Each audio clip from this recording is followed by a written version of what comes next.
Go somewhere else. I can't take this nonsense anymore. How are you gonna blame the defense? I got the power. Screw Green Bean. Damn it. But once you get to the sausage, I feel like we're doing something. Go Jets.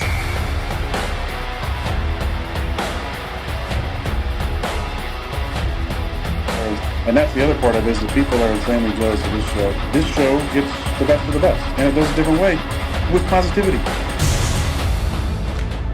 He scores! Ow, my head! No, come on. What would you give up to see a Jets Super Bowl? All of my friends and family. Hit those milk thumbs, boys and girls. Freeze frame. Hold on to your underwear, ladies, and stand by, bitches. It's now time for Talkin' Jets with your hosts, Matt, Ryan, and Green Bean. Turn the crowd, you got the crowd. Offensive line! Left tackle! Left tackle! A left tackle! That's who we want. That's who we want. That's who we want. That'd be interesting. The 65th pick to the New York Jets. With the 65th pick in the 2024 draft, the New York Jets select 𝐿𝐿𝐿𝐿𝐿𝐿𝐿. Yeah! Wow! Let's go. Yeah! Let's go! I love it. From sunny Dublin, Ireland, I'm thrilled to announce that with the 134th pick in the 2024 NFL Draft, the New York Jets select Braylon Allen. Oh, yeah! Let's go! Well done. Yes! Well done. Yeah! Let's Well go! All right. With the 171st pick in the 2024 NFL Draft, the New York Jets select Jordan Travis, quarterback. Wow! All right, yeah! Okay. Showing. They're gonna announce it again or no? I don't know. I mean, if they showed, pick us in. Oh, it's a running back, Isaiah Davis, special teams guy. Wait, what? It just flashed on the screen. Yeah, well, I was joking. The Jets I think did? it's special teams. Yeah, Isaiah Davis. That was the other They running just- back I liked. So there you go. We got Isaiah Davis. Are you fucking kidding me? Quantez Stiggers, Ah. cornerback. Ooh, this draft sucks. With the 257th pick in the 2024 NFL Draft, the New York Jets select Jalen Key, a defensive back from Alabama. All right. They love their defensive back. Jalen Key. I got to be honest with you, I didn't watch much Jalen Key. Welcome to Yeah. Talkin' Jets. My name's Ryan. I'll be your pilot tonight. I am joined alongside my lovely co-pilots. I have Mr. Green Bean to my this way. I got Mr. Matt O'Leary to my that way. Green Bean, how you doing tonight? This draft sucks. I just,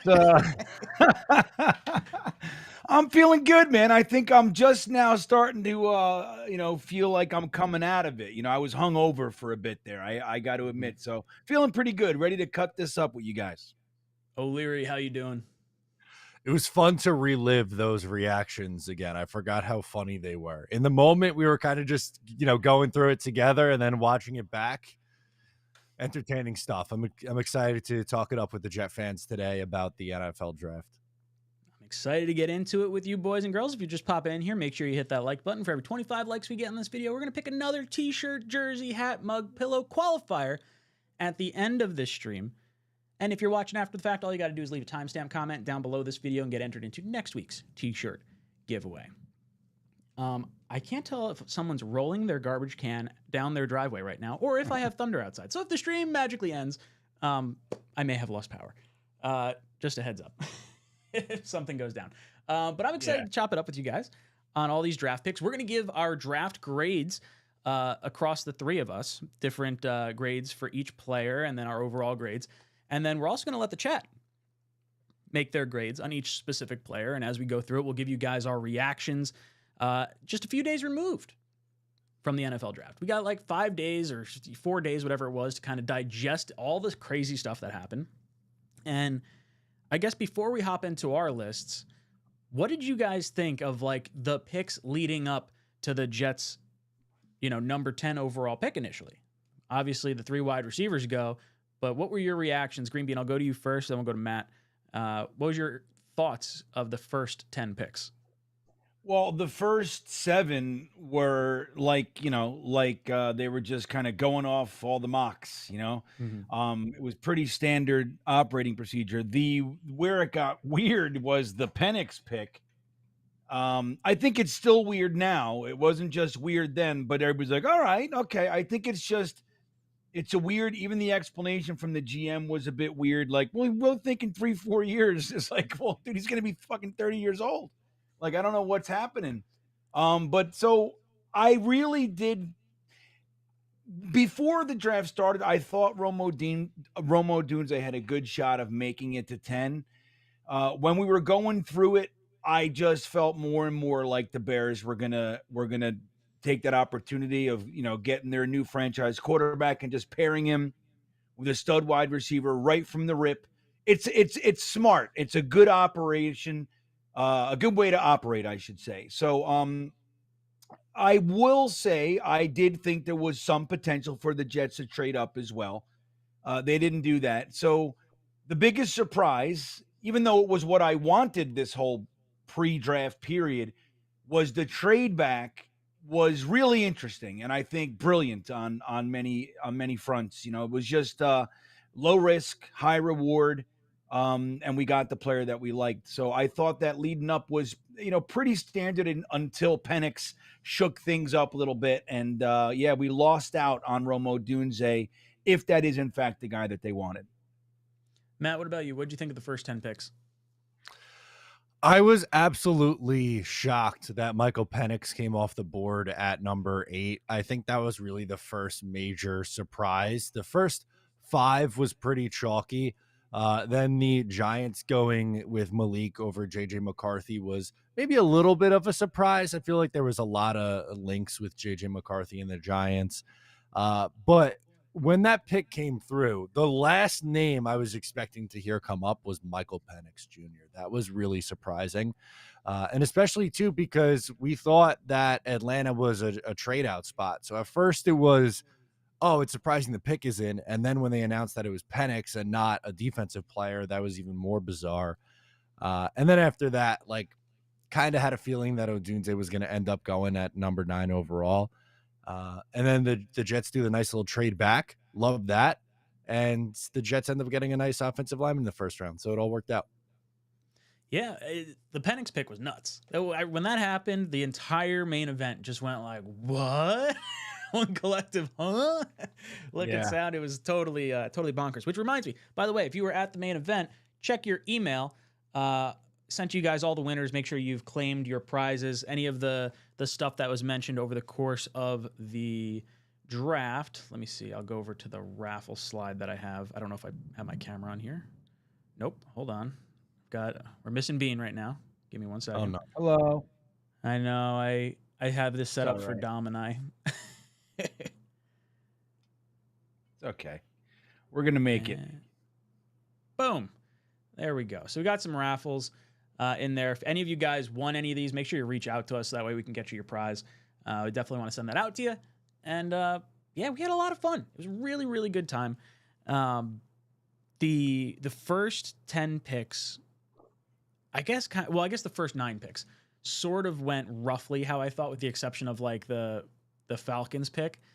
I was nervous because right before the draft, we were hearing the Rams are possibly trying to trade up with Atlanta to number 8. And my first thought was like, oh man, they're trading up for a Brock Bowers. Like, I've penciled in Atlanta for a defensive player. If they go Bowers there, now I'm really confused as to what the Jets are going to do. Because I think 3 wide receivers could go. What do the Bears wind up doing at number 9? And just chaos was going through my whole noggin there. But overall, I like the trade down at number 10.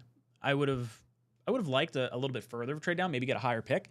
But I think they very clearly identified Olu Fashanu as the left tackle they wanted. The other guys were right tackles that you'd be asked to move to the other side.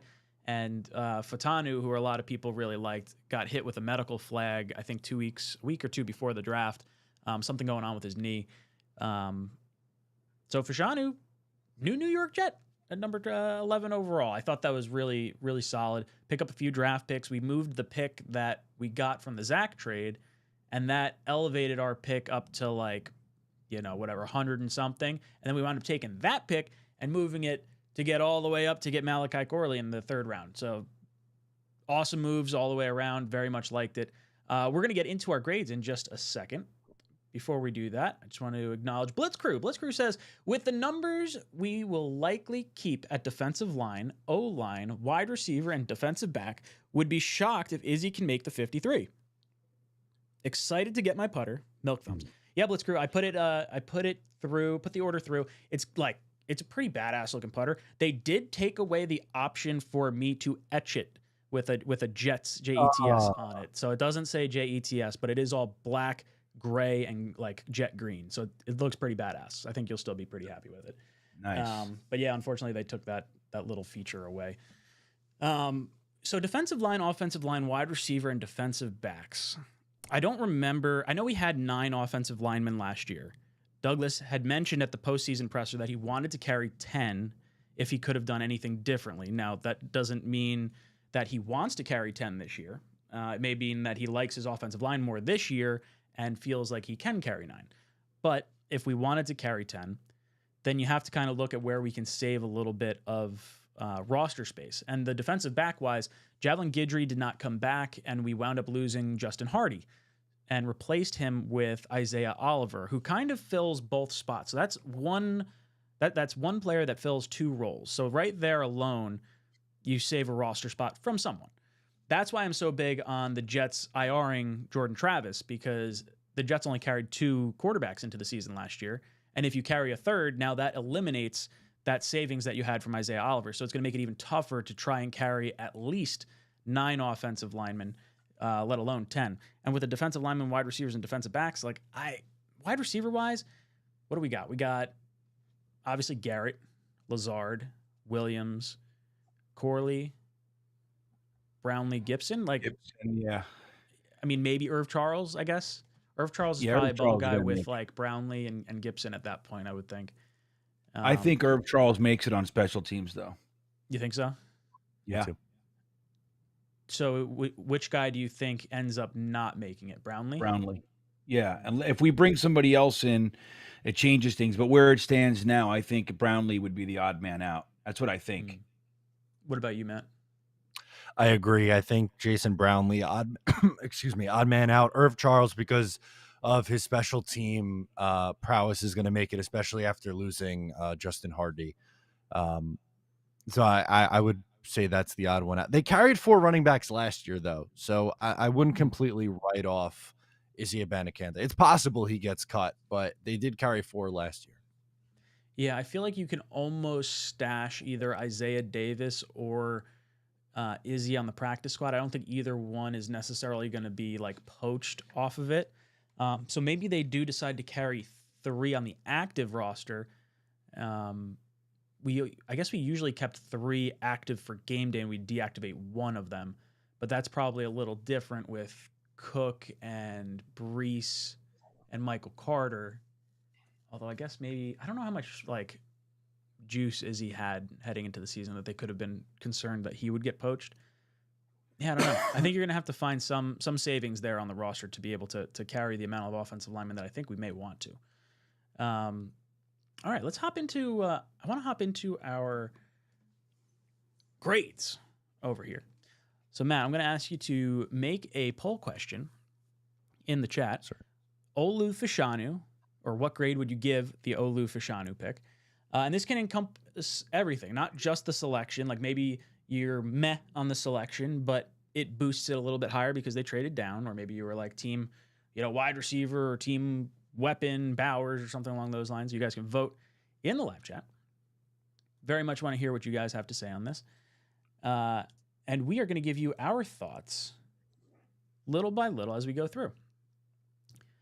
Curly comes in. Curly says, Should I just go straight A, B, C, D for all of these? I feel like that's probably I wouldn't right? worry about the F. I don't think that we're going to see an F on there. Yeah.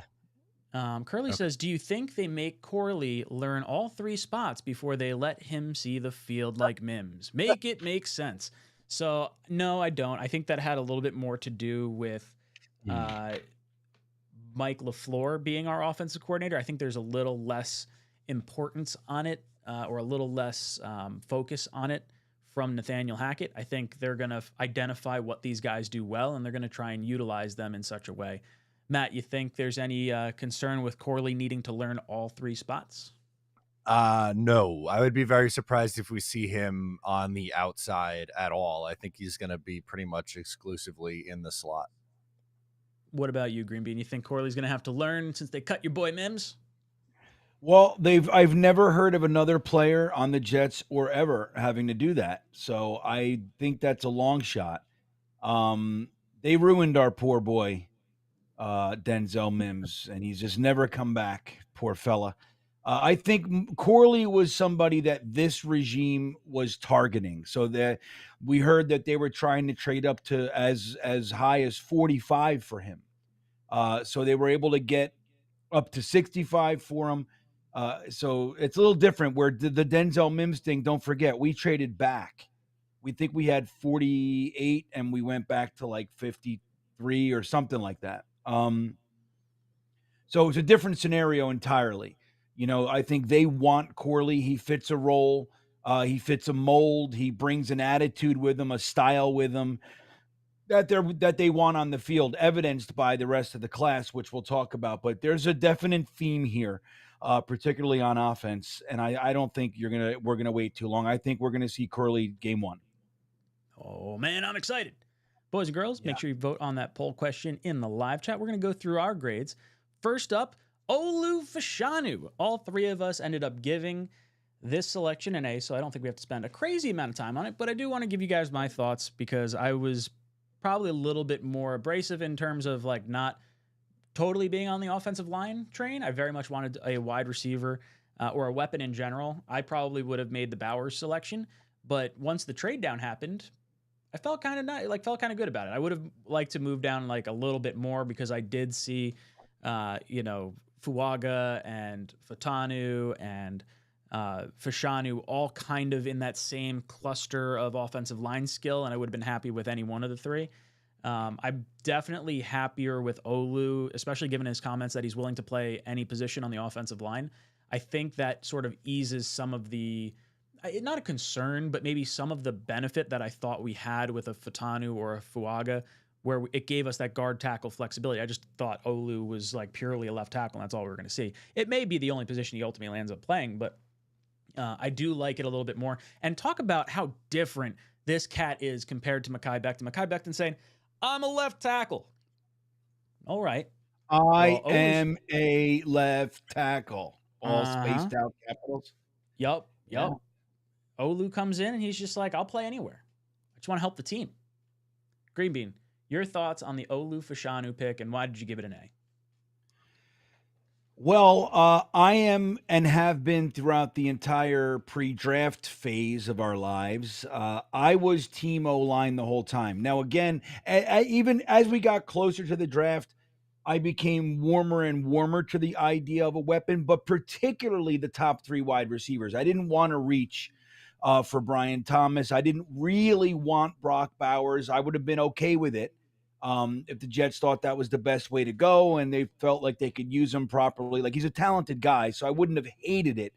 But I was team O-line, and the main reason is because I feel like anybody who's has not been paying attention to the Jets or just conveniently decided to forget the worst part of this team outside of quarterback has been our offensive line injuries. It has been just decimated over the past number of years. So bringing somebody in that is a high quality pedigree to either win a starting job or be the first guy off the bench at the pivotal left tackle position, I think is key. And Olu Fashanu was the best pure pass rusher pass protector in the draft. I love, just like you said, I love the way that he kind of is presenting. And I think he's talented, man. I watched a bunch of tape on him earlier in the process. He was one of my favorite tackles in the entire class. And I'm really happy to get that player, man. I think it's the smart move. Yes, there are, shiny things and all that around, and you can get excited and caught up in that.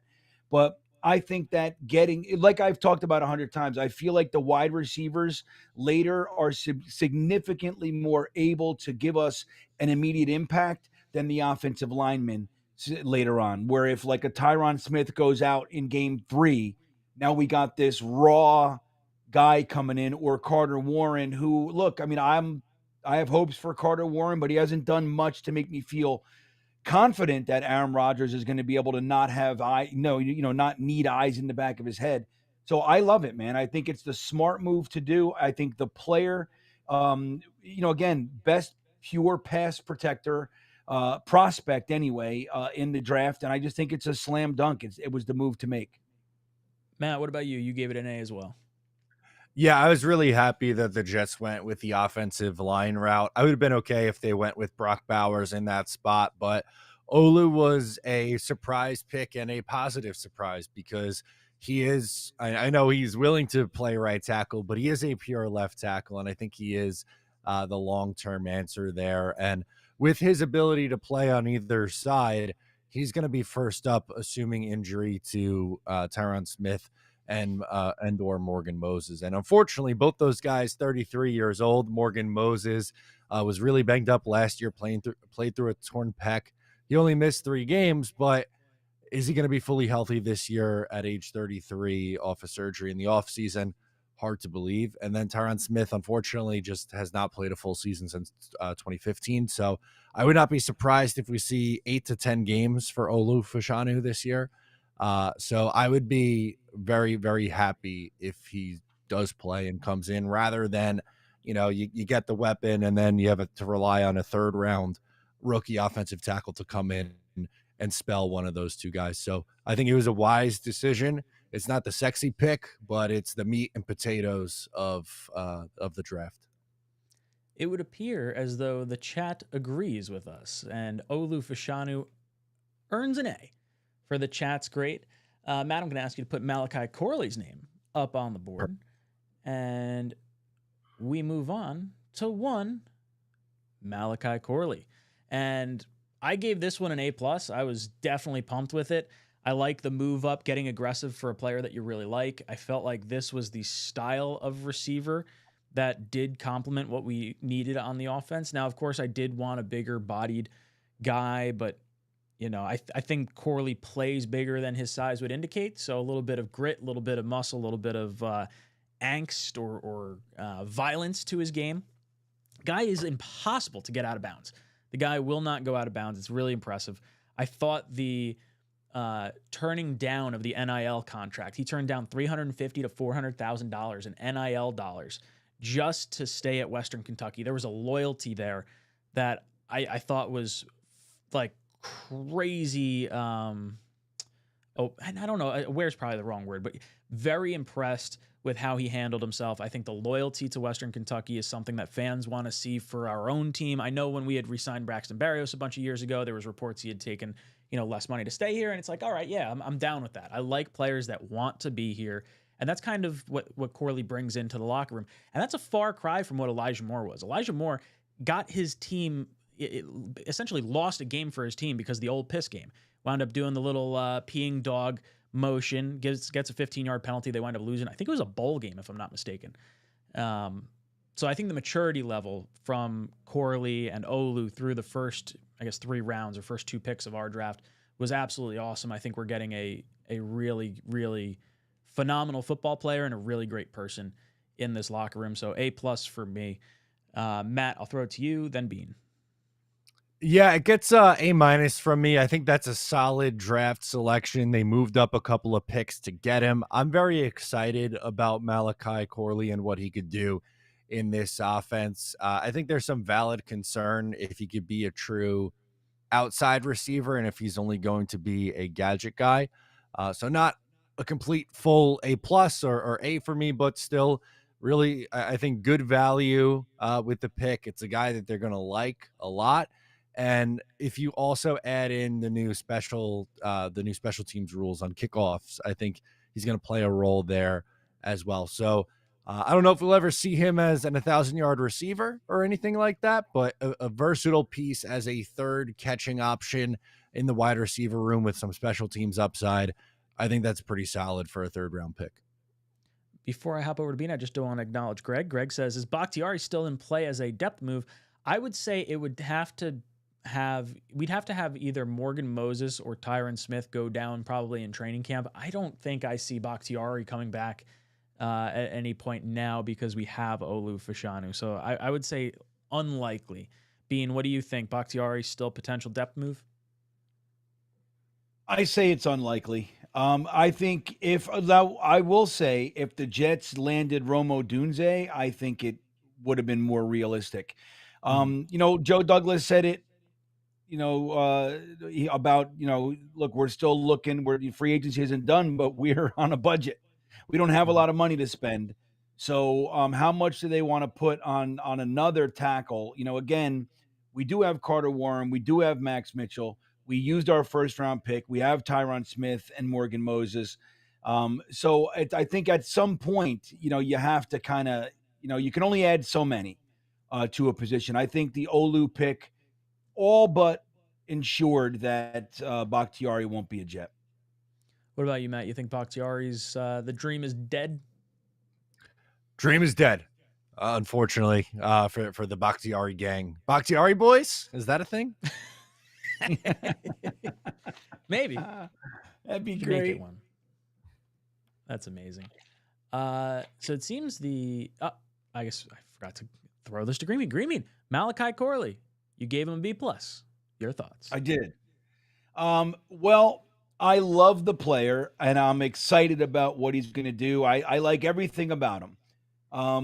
The issue that I have, why he's not an A, is that he played in the USA Conference. That's teams like FIU and Liberty, and we rarely see those guys. Who was that receiver? Was it Gandy Golden maybe? A couple years ago, a lot of hubbub out of Liberty, and it was like, yes, he's good, but NFL is going to be different. He didn't translate very well. Then you had the quarterback who drafted him, the Titans. What was his name again? Willis. Well, yeah. So it's like, it's tough. It's a leap, man. So I think now in that conference, he dominated, right? So it's not like he was just good there. He dominated. So I think that it will translate. I have a lot of hope. Now, again, we're not looking for him to come in and be our superstar. We're looking for him to come in and play a role well. I think he's going to do that. But the reason he's not a B+, even though I love the player, love the pick, is because of that. There's a little bit longer of a road from the Conference USA to the NFL than maybe the SEC to the NFL. I forgot to put up the Yak King artwork. That's right. If you guys want to grab yourself a Yak King shirt or hoodie, merch drop, talkinjets.com. You can head over that way. It appears as though the chat really likes Malachi Corley. And now that we're doing this, I feel like we're probably going to wind up having A's across the board for every single position, but who knows? Maybe we'll be surprised and we'll get some other love there. Malachi Corley gets an A from the chat as well. All right. Let's hop into Braylon Allen. Greenbean, I'll let you start on this one. What did I give him? An A, right? Yeah, of course. Because I loved this pick, and you can see it in our reaction. I think we were all kind of on the same page with that one. Even Tigo and Richie, in addition to us, we were all excited. We were talking about him. It was funny on the Monday Night Mocks the last couple of weeks. Braylon Allen ended up being one of our 4th round picks, and there were people in the chat like, come on with this guy already. And we give it to the chat to pick. So it's not really my fault per se, but at the same time, I was a big fan of it. And he was my RB1 for the Jets in this draft. The idea that we actually got the player, so Olu was one of the guys that, I'll speak for myself, that I wanted. Malachi Corley was one of the guys that I wanted. Braylon Allen was the running back that I wanted. This almost never happens in my Jets draft history. We get players that are close. All right, okay, that's good. Or sometimes it's just the position. All right, well, at least they took a tackle or something, but it's rarely dead on. Braylon Allen is going to be the perfect complement to what Breece Hall can do. Again, I'm a big fan of not using Breece Hall, even though he can do it, not using him to get those hard 1 and 2 yards. Like, stick Braylon Allen in there, man, and let him do it. But that's not all he can do, which is great. He can absolutely pop through for nice gains and stuff. So I just think it's an upgrade. Even last year, I really liked our running back stable before we added Dalvin Cook. With Michael Carter, the draft pick, and then Bam Knight. I liked it. I think this stable with Braylon Allen kind of instantly becoming the number 2 in my eyes. It's an upgrade, man. And it shows like that transition to more of a power run scheme that we're rumored to be employing. This makes perfect sense. Malachi Corley and Braylon Allen are of that same mold. Like, I'm gonna beat you. And I love it. I think bringing that little bit of nasty to the offense is what we've needed. We've been personalityless. We've been kind of, we've been soft on offense. And Braylon Allen helps a great deal, especially coupled with Malachi Corley in that regard. Matt, A-. How you feeling?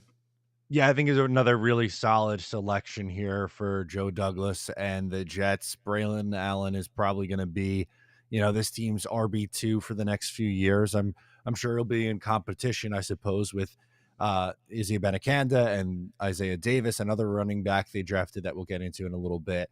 But overall with Braylon, I just love how, one, he's young. He's a baby entering the league at just 20 years old. He's a physical specimen. I think he's going to be really hard to bring down. There's some things to his game that he needs to improve on. I think he needs to get his pad level down a little bit in those short yardage situations because he's so big. He kind of runs upright sometimes. But good in pass protection, which the Jets really need also. Not much of a guy who's going to catch passes out of the backfield, but solid pick for the Jets. Yeah, I'm very happy with Braylon Allen. Like Green Bean, this was my RB1. This is someone that my brother brought up to me months ago and was like, Ryan, you got to check this guy out. I was like, yeah, but I'm not really thinking running back. I don't know where he's going to go. I was like, I'd like to take a running back at some point, but I'm not sure. And I just didn't look at him. And then I was like, all right, let me glance over. I was like, okay, this guy's really fucking good. And all right. He's bulldozing over people. Like, all right, this guy's really good. And then you look at it, you're like, wow, January 20th, just turned 20. Guy's going to not have his first legal drink until after our AFC championship win. Yeah. My favorite line, too, Joe Blewett posted a clip of him pass blocking, and, his response was, I'm going to try and make Aaron Rodgers play another 10 years. That was all. Oh, sold me on it.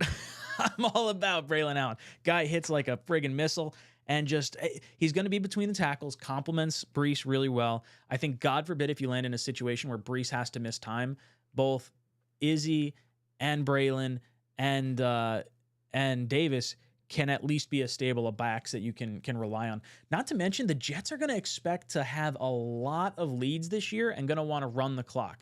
So I think some of this with the second running back selected that we'll get into in a minute, but the amount of reps that are going to be seen, I think they're going to try and dial Breece back a little bit so he's fresher longer into the season and throughout the postseason, which is something that Dalvin Cook was supposed to come in and sort of help with. Yeah, so he brought too much. He brought too much suck with him, didn't he? Yeah, that's a good way to put it. He put too much stink. He, whatever it was, just did not work out. But Braylon Allen, young, fresh legs. Isaiah Davis, young, fresh legs. And then obviously Izzy had a bunch of fresh legs last year. He didn't get a whole lot of reps, but I think we rushed the ball 400 times this past year, and that was with us not having a lead until week 4 or week 5 of the NFL season. And it's also without us having we will play with more of a lead consistently to the point where we need to hold the ball away from the other team's offense. So I do think we're going to see north of 450 carries. I mean, think about how many 3 and outs we had alone. Zach Wilson twirling around behind the line of scrimmage, gets a sack, and then we run the ball up the gut for a 1-yard loss, and now we're in 3rd and friggin' 20 or whatever it was. Mekhi Becton gets a false start. We're always behind the downs and distances. So I think with the ball moving forwards this year with Aaron Rodgers at the helm, it's only going to improve where this running back room can really go. Braylon Allen, chat gives us an A for the kid. I love it. Nice to A's see. all A's all the way around.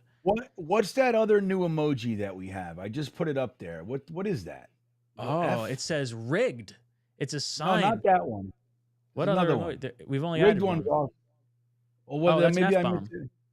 What, F-bomb? It's a bomb with a big F on it. Oh, okay. I couldn't see. What did Show you- me age. I don't know. What's that? What do you think it was? I thought it was like a jersey with the letter F on it. I don't know. It is hard to Who's that? see. It's hard to see from with where the black background. Yeah.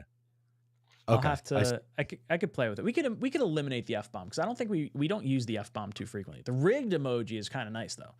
Rigged is awesome. Epic. Drop the drop the rigged emojis in there, OnlyFans. Late night show with Dano says Corley needs manufactured touches, which scares me. Yeah, there's a little bit of that. I mean, if you were going to take Bowers at 10, though, he would have needed manufactured touches too. I'm less concerned as long as Aaron Rodgers is the quarterback. As long as Aaron's the quarterback, I mean, imagine a situation where you have a 3rd and 2 or a 4th and 1 or something along those lines, and now you've got Brees and Allen in the backfield with Aaron Rodgers, Malachi Corley coming on a jet sweep. You don't know which way the ball's going. And like that's going to put so much pressure on a defense. If they hesitate for a quarter of a second, half a second, we've got the first down.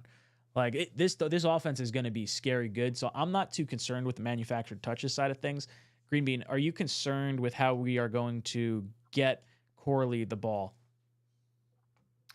No, I'm not concerned in the slightest. I can't wait to see this offense. Like again, like job one to make sure that everybody gave him an A, right? The pick of Olufushanu, but just again, so we can reinforce it. There is one real job, like as it takes the cake, right? One job, and that is making sure that Aaron Rodgers plays the game of football for the New York Jets. Okay, that's what we need to do. He cannot be running for his life and getting hit and all that shit. So if we can do that, if we can keep him upright, and we've done as much as we possibly could outside of getting some mid to late round offensive linemen, which I would have liked, which kind of comes into the mix later from me on my grades. But if he plays, don't worry about, I don't give a shit if it's Malachi Corley, Garrett Wilson, Conklin, Brees Hall. I really don't care who gets the stats. I mean, I'm always in favor of my running back getting 1,000 and the receiver getting it. I like that stuff. Don't get me wrong. But if it's not Malachi Corley, but him being on the field causes them to not be able to double Garrett, and he's just going to town, running roughshod, I'm all for it, man. You know, so and especially don't forget, we're forgetting Mike Wallace a lot. You know what I mean? We haven't talked. We're just not talking about him. Mike Williams. And I understand why. You know, because of the injury and everything. But at the same time, dude, like with the Jets and what they do, like think about kind of more of a pitch count style for him, like we've done with so many guys on the defense, and what we want to do in the running back stable. Well, let's say he plays, 50% of the snaps. Mike Williams out there with Garrett Wilson, Malachi Corley, Conklin, Brees Hall, all that. Like defenses, dude, they're not going to be able to take them all out of the game. And Aaron Rodgers is going to be able to fucking find them. That's the difference.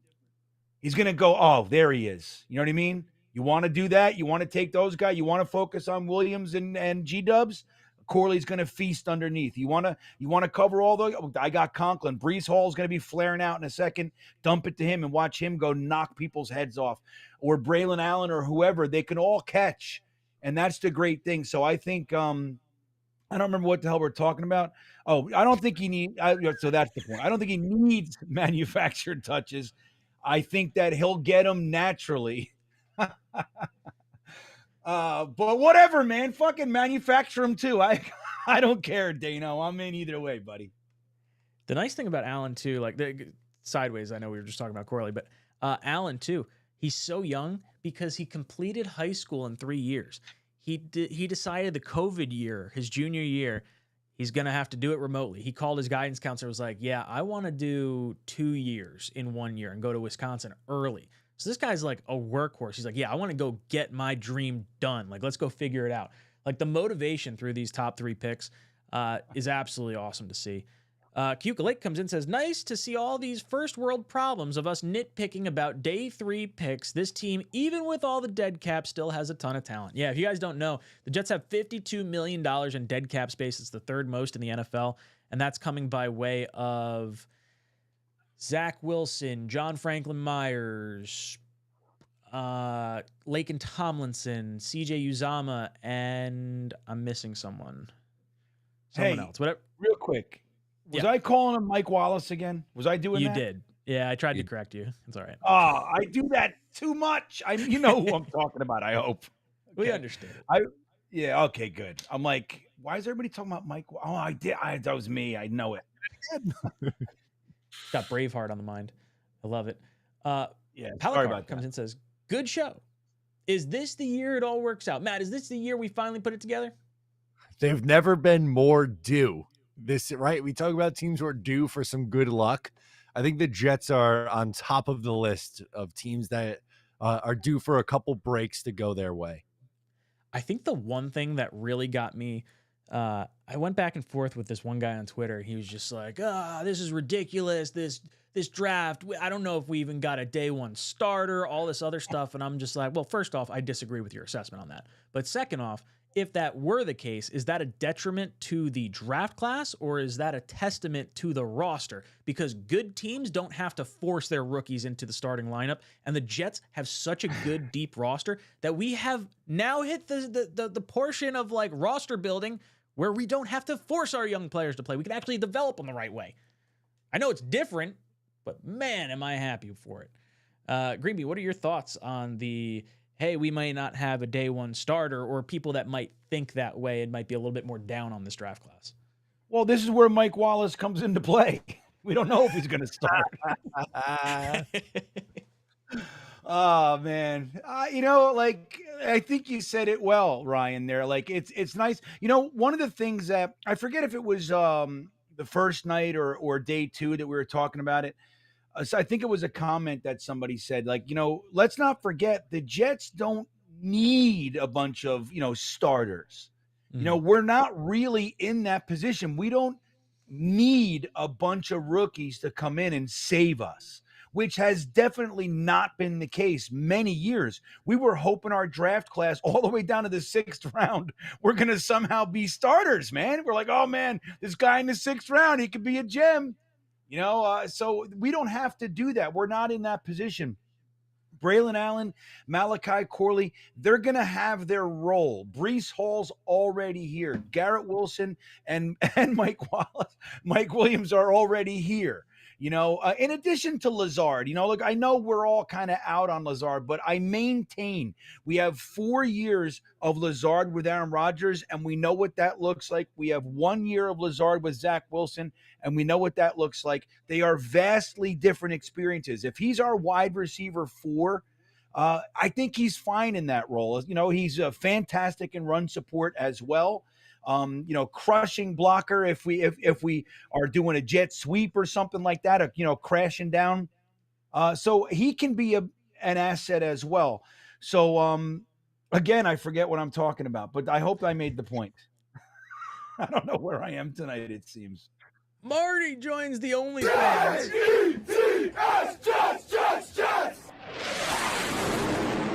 Woo! Thank you, Marty, for joining the OnlyFans. Greatly appreciate it.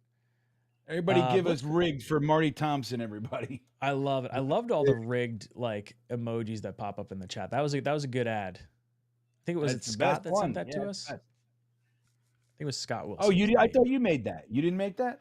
No, well, someone sent me one that had the rigged, like that exact thing, but it was a guy in a pink shirt with white and blue dots. And I was like, well, I know Photoshop. I'm going to edit this to be more of a Jet guy. That's the way we'll do it. Blitzkrieg comes in and says, not getting an outside receiver seems like a lot of faith in Lazard backing up Williams. Aside from Gibson, who's our returners? More votes than likes. Yeah, what the hell? We got more votes on our poll question than we have likes in the in the video. We got 116 likes. Come on, hit that like button. You can get it up over 200 real fast. Yeah, and don't forget, for every 25 milk thumbs that we get, I add a qualifier to the giveaway at the end. If we get up to 200 in the next minute, I'll add extra qualifiers. How's that sound? Ooh, I like that. Yeah, I'll add some bonus qualifiers. I got to add one right now anyway. I'm behind one. Okay. So, Matt, Lazard backing up Williams, and aside from Gibson, who are returners? You mentioned it briefly with Malachi Corley. Are those the two you think? Corley, I think Izzy is someone whose name could be on that list with his speed. We daydreamed a few shows ago about Breece Hall being back there. I don't think that's realistic. In regular season games, who knows? Maybe, big playoff moment, they put him back there or something like that. But my guess would be Gibson and Malachi Corley are the most realistic ones in that spot. Lazard backing up Williams is slightly concerning, as Green Bean mentioned, though. Lazard with Rodgers, you're hoping and praying he gets back to Green Bay functional form. And who knows, maybe they're higher on Jason Brownlee than the rest of us are, and they're comfortable with him being depth as well. Peter comes in with a super chat. Thank you so much. Says, since they are tight against the cap, could we see the Jets re-sign Connor McGovern for depth? But any thoughts on Simmons at safety? Also, bye-bye Nick Bawden. So I would like to move on from Nick Bawden, and that's not to say I don't like Nick Bawden. The Isaiah Davis pick was one that I didn't love, but if it's in a cheap capacity to replace a blocking back, I'm kind of okay with it. I do want to add Simmons, and I do want to bring back Connor McGovern. I think the money you save from Zach Wilson could easily be applied to Connor McGovern to create that interior line depth and give you your backup, or, I don't think he's going to be a starter, but backup center with Tippmann there. As far as how we see it, I don't think Reed gets restructured. I think he's probably going to play out his deal and then leave in free agency. I think Conklin could get restructured, and that'll save a little bit of money. Could they push off some money into future years? Possibly. I think we're going to see maybe one more move, but I'd like to keep some money in the hopper that we're not using, or at least have the option to restructure some guys that we're not currently doing right now for an in-season move, because with the Raiders not getting a quarterback in this draft and only having Gardner Minshew and Aiden O'Connell, I do think there is some pathway in a mid-season trade that he could become a New York Jet. I do see that potential option. I think they needed to get the quarterback for him to not waste his season. If for whatever reason the Chargers, the Chiefs, and the Broncos beat up on the Raiders this year, I think trade deadline could happen with Devontae Adams. Matt, what are your thoughts on the Jets cap situation and some players that might or might not be brought in or back? I mean, listen, that's why you take one of your fourths this year and send it on to a third next year, and you have 2 third-round picks to play with as trade bait at the deadline. You're not the only one to bring that up. I've heard that a few times, and I think it's a wise thing to note, because the last 2 years, the Jets haven't been very active buyers at the deadline. This year, if they are in a winning spot, which we all expect them to, I think they will be much more active. You're not going to get the Rodgers Saffold signing in lieu of a trade at the deadline. I think they'd be aggressive and keeping it open, because it seems like every year there's disgruntled wide receivers who become available mid-season. A Devontae Adams to put you over the top for a potential deep playoff run. Hell yeah, sign me up for that. I think it'd be a whole lot of fun. And right now, I believe they have $9 million roughly. So maybe they add one more body, but there, as you mentioned, there are some minor things they could still continue to do to get some more cap space. Green Bean, what do you think about our cap space right now and players that could be either brought in or may not be brought in? Connor McGovern was super cheap last year. So if he's able to get gotten for that type of thing, I think that makes a ton of sense. Knows the offense, knows the team. He knows he's a backup now, that kind of a thing. Can theoretically back up 2 positions really 3 in the guard spots and obviously center. So I think that would be good. I'm a huge believer in the idea of bringing on Tyler Boyd, dude. If we could get one, that's my guy. I think Justin Simmons, the price tag is going to be too much. I don't know how far that'll drop to where we would need it to be. We did just draft a 7th round safety, so those are usually pretty good. They usually have a large impact. But hey, Tony Adams, an undrafted free agent, is starting for us. So kids from Alabama. I mean, I don't know. So yeah, I don't know. I think I would love to see DJ Reed extended. I'd love to end this talk about us not having these guys under contract, namely DJ Reed and Michael Carter II. Like, keep that group together. It should be a priority, in my opinion. Now, I don't know if DJ Reed's like, hey, dude, I want like top 3 cornerback money. If that's the case and you just can't do it, I get it. But I would love to see that. Do it now. Show them that you're committed. Give them a 3-year extension kind of a thing. Even 4, I would be okay with. Spread that money out. Make a nice little pocketbook for this year. Go get Tyler Boyd and Connor McGovern. I think we call this shit a day. I'm ready. Marty Thompson comes in and says, Aussie Jet, Jordan Travis is going to be the bomb.com. Yeah, love it. Boy. I love it. So the poll question is really tight. Get those votes in, baby. Yeah, get your votes in right now. We're going to drop our thoughts on the Jordan Travis pick. So I'll jump in first with this one. I gave this an A+. I'm super pumped on Jordan Travis, and it's a few different reasons why it's an A+. Like, obviously, I like getting him around later than I thought we were going to get him, but everything that goes into him. And I said it through the first 3 picks. These guys are drastically different than the players that they are replacing. Mekhi Becton didn't want to like move around positions. Olu Fashanu openly says he's open to do whatever. Malachi Corley takes less money or doesn't take any money to stay with Western Kentucky. Elijah Moore costs his team a bowl game. Braylon Allen, very willing pass blocker. Dalvin Cook, not so much.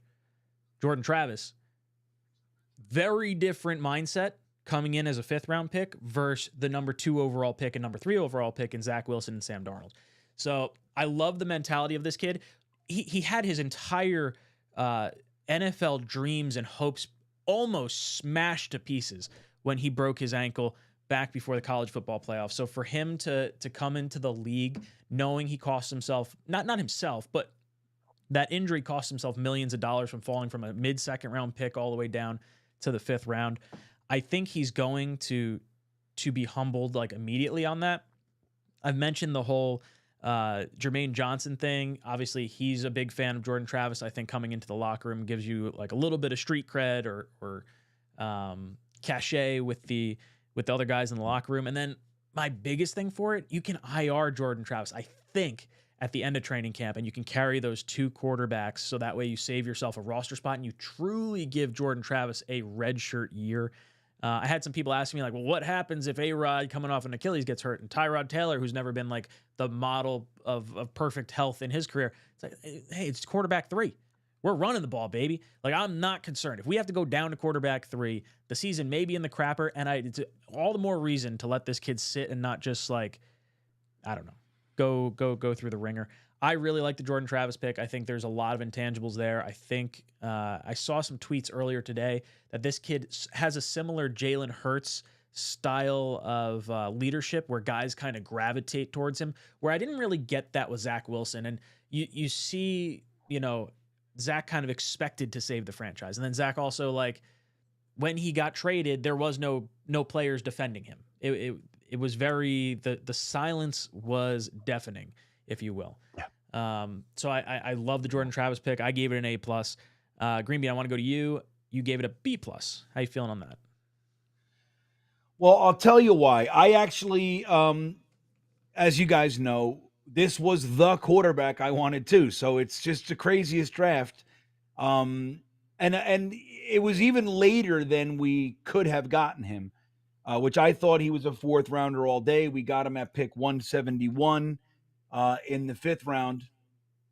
So here's why it's a B plus, is because we moved around and everything, and then we overpaid to trade up to get him. And that to me seems silly. Now, I haven't, I struggle with the mathematical side of life.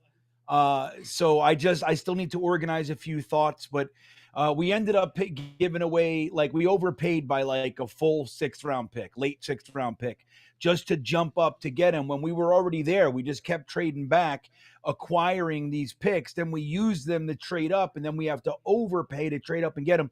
So I don't love all that. So I love the player. I love the scenario for this specific player. I think he was the perfect player for this scenario. Learning behind Aaron Rodgers and Tyrod Taylor is kind of an X factor there, because he has a similar game, but is a wily vet who's been in the NFL a long time. He's been on a lot of teams. He's found a way to kind of carve out this long career for himself. And he's not an old man yet, but he's got like kind of that Fitzpatrick thing going, where he's maintained this certain level of value, and teams are going to want him. And that's what it is. And I think there's a lot of good reason for that. He's a good team guy. And I think, when you tag team, Aaron Rodgers and Tyrod Taylor for Jordan Travis, I think it's a beautiful situation for a guy who's known to be like a consummate team player, really good makeup, and just uber talented, man. Raw has some things to work on. Dom C mentions his throwing motion. It's kind of, I think Dom's words were, and I'll forgive me if I get it wrong, I don't want to put words in his mouth, but he said he has kind of a floaty, loopy throwing motion, but that can be worked on, and we have the time to do it. But the kid has innate, he has those intangibles, that just kind of sensing the rush and those kinds of things that not a lot of quarterbacks have. So I think he's a great pick. I didn't love what we ended up having to do to get him, when we could have just sat and took him before that. Matt, your thoughts on Jordan Travis? And if you haven't already, could you add Isaiah Davis, or Green Bean, could you add Isaiah Davis to the poll question? I am very happy that the New York Jets took a developmental quarterback. I think it was something that they needed to do. And the 3 names that kept coming up were Spencer Rattler, Michael Pratt, and Jordan Travis. I was okay with any of those 3 guys. The Jets spent the most time with Jordan Travis and Michael Pratt, so I thought it would be one of those 2 guys. And I thought both Pratt and Travis were 4th round picks, and both go well after the 4th round, 5th round, late 5th round for our guy Jordan Travis. And Michael Pratt, I believe, went at the top of the 7th round, so a long wait for him. But Jets needed to do it. You sit him behind Tyrod Taylor and Aaron Rodgers for a couple of years and just hope for the best. Best case scenario, he turns into your long-term starter. If not, maybe he's a cheap backup for you for the time of his rookie deal, and it's a win-win. If it hits, that's great. If it doesn't hit, what's the difference? It's a 5th round pick anyway, and I think it was a wise choice to go that route for the developmental late round quarterback. Matt, could you create the poll question for Isaiah Davis? I see someone in the chat saying, why is he in a 13 jersey? Because that's what his number was in college. That is a retired. Oh yeah, that's all right. It's the that's what Photoshop had available on the Google. Mm-hmm. On the Googs.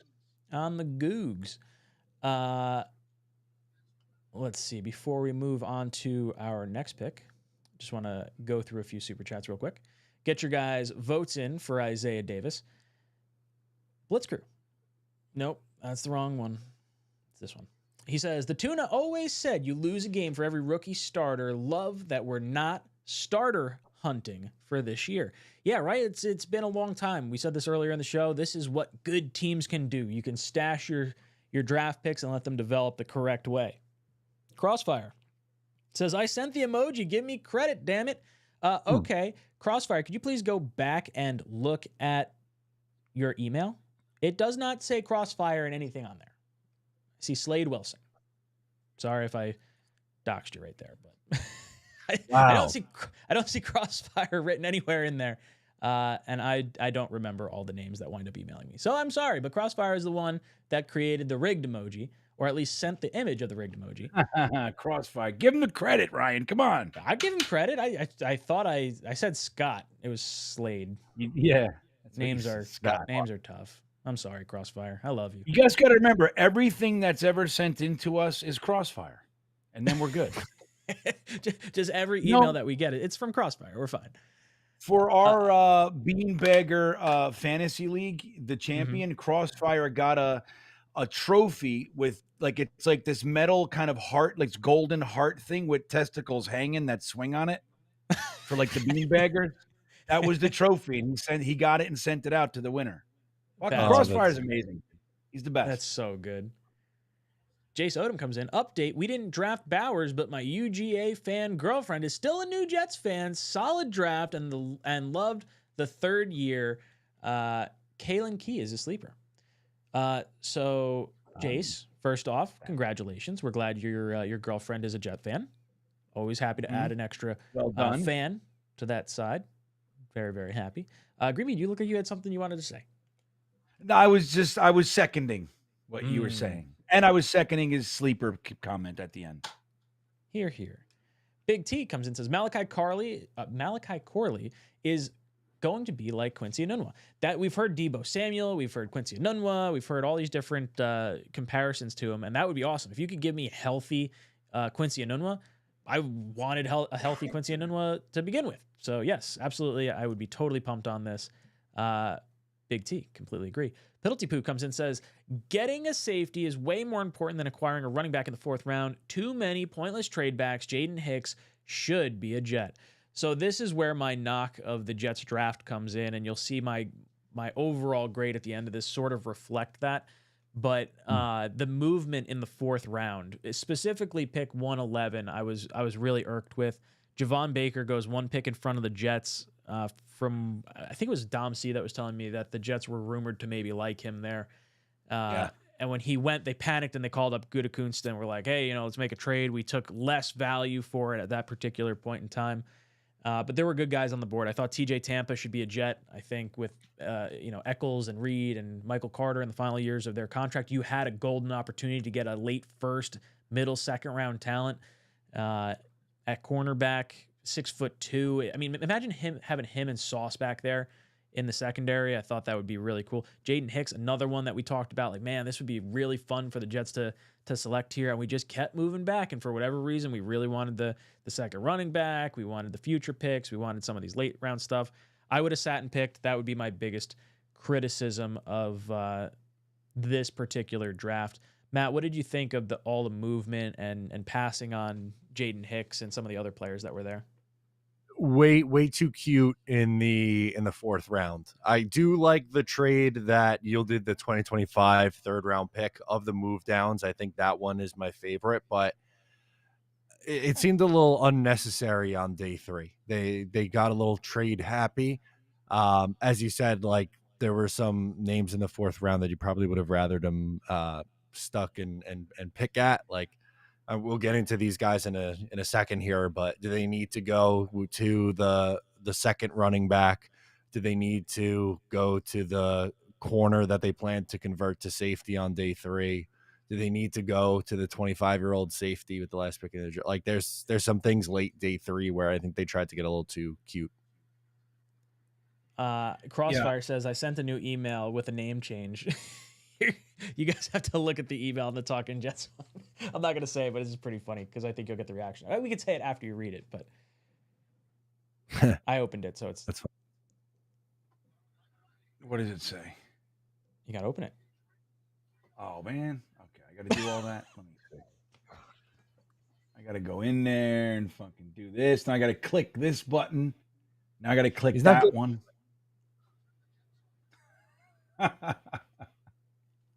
There it is. That's not true. I haven't eaten Cajun chicken in a long time. For those of you guys out of the loop, Crossfire emailed us and said Green Bean's beard smells like Cajun chicken. that was the name change. I haven't Sam eaten comes in. good hot chicken since I was in Nashville. Nashville hot chicken Ooh. at Hattie B's. Everybody, if you're ever in Nashville, make sure you stop at Hattie B's. Just know it's packed. You're gonna wait a long time if you want to sit in the place, or you can just order it for pickup. You'll still wait a little while. There's a park right next to it. You can go there and sit on the grass and eat some fucking face burning awesome chicken. It's the best. Sam comes in and says, so Davis good. runs with a nasty disposition. Has anyone watched his tapes yet? If Davis is not a Jet, then who is? So if you guys don't know, Dom C did an interview with Isaiah Davis down at the Senior Bowl for the Talkin' Jets channel. I believe the video is on his Project Prospect YouTube channel. I don't think we posted it over here. But definitely go check that out. Make sure you hit that subscribe button on the way over there. But yeah, this guy's a willing pass blocker and a violent runner. Green Bean, what'd you think of Isaiah Davis? We'll throw that. We all gave our thoughts on Jordan Travis, I think, right? Or did I not? Yeah. Pass it to Matt you guys? did. Did I pass it to you? Matt did, right? I did. Okay. Yeah. So move off that, and we will go to Isaiah Davis coming in. What was my grade? B-. Yeah.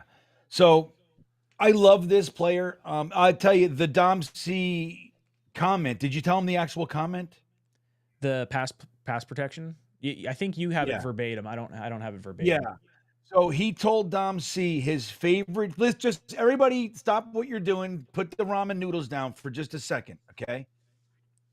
He told Dom C his favorite thing to do on the football field, not get the ball, not score a touchdown, is to see a blitzing linebacker coming in and decleat him.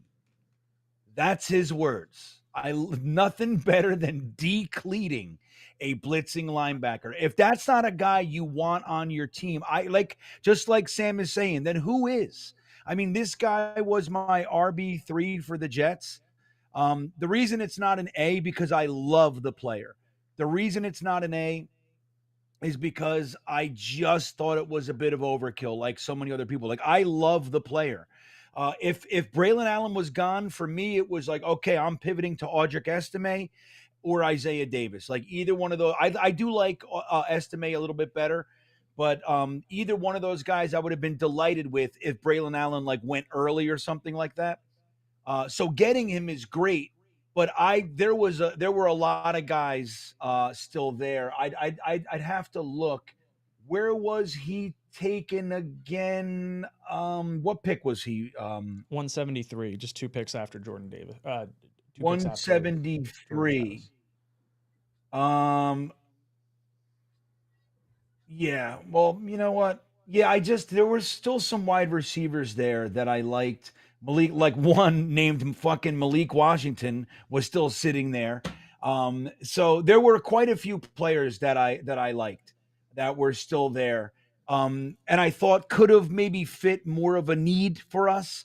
But if they're looking to kind of go to that power run game, more of a gap scheme, to kind of, phase out of the wide zone and all that.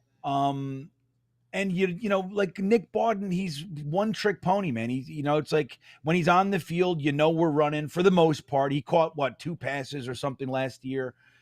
They do that a little bit, but he's very, very limited, and he's really not that good in the fullback role. Like, he's fine. I don't dislike the player, but it's a roster spot, man. And you bring a guy like this on that's going to give you the pass protection. He's got decent hands, and he's going to run the ball like an animal when you need it. And look, God forbid there's an injury, to a Breece Hall or a Braylon Allen. This is exactly the guy that you want to step up a notch and get on the field. So I just love the player, the pick of a second running back. I get it, and I'm fine with it overall, but I still would have taken Malik Washington. It wouldn't even have been a question for me. So that's kind of why it's not an A for me. It's a B-. I thought we could have done a little bit better positionally. Matt, what about you? How do you feel about the Isaiah Davis pick? Yeah, sorry, I had to let the dog out. She was scratching like crazy. Yep. Who let the classic song? Anyway, not a fan of the Isaiah Davis pick. I think it's just a little redundant. Like he's very, very similar to Braylon Allen's game. You know, big bruising back, good pass protector. Allegedly a special teams role coming for him, right? That seems to be a talking point, but I don't really know if he played a ton of special teams in college, so that would be a change. If he converts to fullback, I feel slightly better about this. I just don't love the process of doubling up on running backs when you had other opportunities to go with other positions. Like you knew you were trading John Franklin Myers, could have taken a swing on a run stopping edge rusher, someone who could, play inside, outside, flexibility.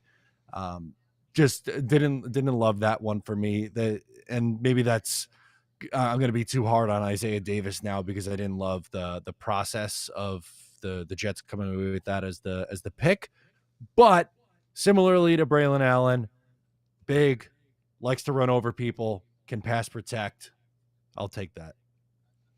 Yeah, for me, you know who else was there? Christian Mahogany was still there too.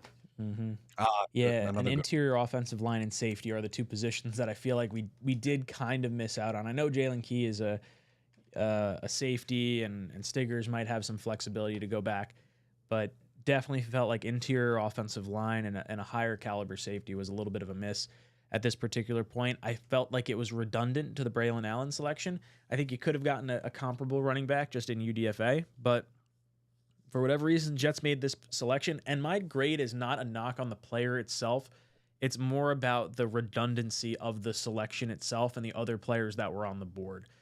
Again, I love the comments that we heard from him in Dom C's interview.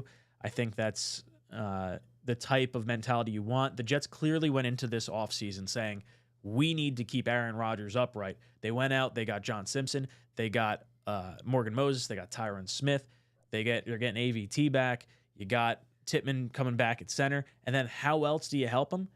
You get him a weapon in Mike Williams. You get him a weapon in Malachi Corley. And then you get two running backs that can also pass, protect, and block. Because how many times do we see Michael Carter get bulldozed over, or Dalvin Cook, dive over to the side or completely whiff on a pass blocking opportunity? And then Izzy's just so small. I don't think it's, that's part of his game he was not very strong at. So I think huge upgrades from that aspect. It's more so just the resource allocation, similar to how I didn't like how we maneuvered the fourth round with the trade downs. So I knock Isaiah Davis here. Not so much the player, just the process behind it. Isaiah Davis from the chat, going to get a C from everyone in there. So let's move. I think I'm right. So overall, you know what? It's hard to do without the pluses and minuses. Yeah. Back there, it's a little bit of like, maybe we could have done the last one instead of an A for Jordan Travis. He gets a B plus or an A minus or something because it was so close, A and B. So it seems like everyone's kind of in that similar mindset. There were a lot of B's in this one, just slightly more C's. I would agree, Green Bean. You are probably closer than maybe Matt and I may be. Yeah, and it's going to be interesting to see. I do like the player. Marty Thompson comes in and says, when was the last time a quarterback got to sit behind a star quarterback to develop? I think it was Rodgers, Favre, Brady, Bledsoe. This is the perfect scenario. I mean, hell, Patrick Mahomes sat behind Alex Smith, who maybe wasn't, I would classify him as a star quarterback, not the same level as Aaron Rodgers and Brady, but similar to, I think, a Bledsoe.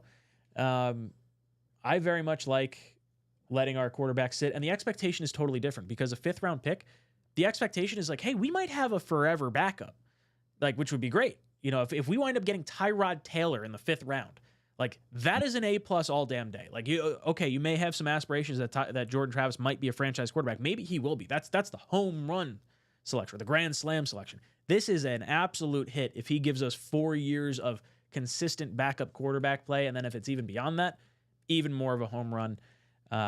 So I'm happy with it. I'm cautiously optimistic on what he could potentially be, but at the very least, like, there's no pressure on the kid. Matt, your thoughts on having a young quarterback developing behind Aaron Rodgers? Yeah, I love how you ended that, where you go, there's no pressure on him. And that's a really good spot for a young quarterback to come into. Unfortunately, with both Sam Darnold and Zach Wilson, the Jets had absolutely nothing. And it's like, all right, please save us, kid. And neither one of them were unfortunately able to do it. Sometimes it works. Sometimes you have CJ Stroud, you get a CJ Stroud.